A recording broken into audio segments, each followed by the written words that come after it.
everybody, Pete Griffin here, out with ProgJect, and I wanted to show you all this ridiculous gear that I have for this gig.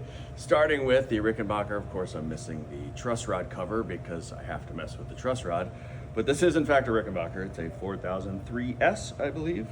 Took that little thingy off, replaced the bridge, and I also put this really cool new thumb rest on, which actually makes a big difference. So this is for a lot of the stuff. I also have my trusty Lakin P bass and my new Ibanez EHB multi-scale, and that thing's super cool too. Now, down to all these fun pedals. Start off with, of course, good old tuner into the EBS Octabass, the Darkglass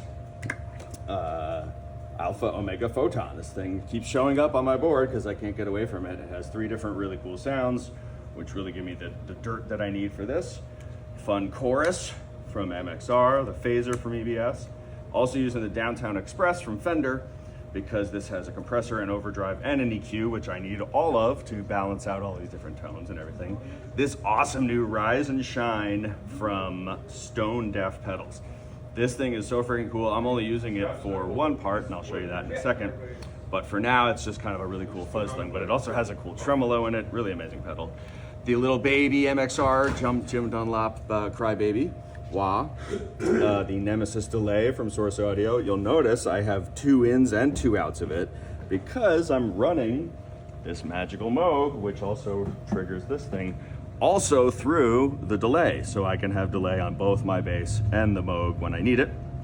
And finally, basically the amp of my whole gig. This whole 2 notes ReVolt bass analog amp set. There's a tube in there that's going strong.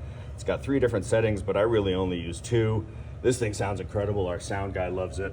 And I don't really miss having an amp on stage because I've got the tubeness. So that's pretty great. Let's check out how it sounds. Starting with just my regular Rickenbacker tone. And this is all just going directly into Logic. So there's, like I said, there's no amp, there's nothing on stage. Nice and clean. So that's kind of what I'm using for a lot of the Genesis stuff and things like that.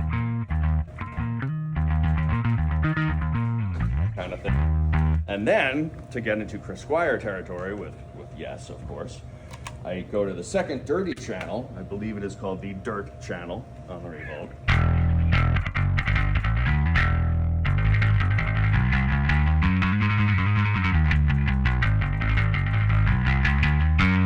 And has that real kind of clanky bass guitar tone. I don't have the ability to bi-amp my tone on a gig like this, or else I'd obviously get closer to the Chris Squire tone.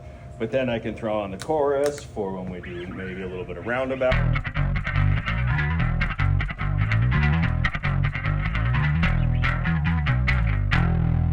So that's really cool. And then, just because I said it before, here's the sound of that awesome Rise and Shine from Stone Deaf.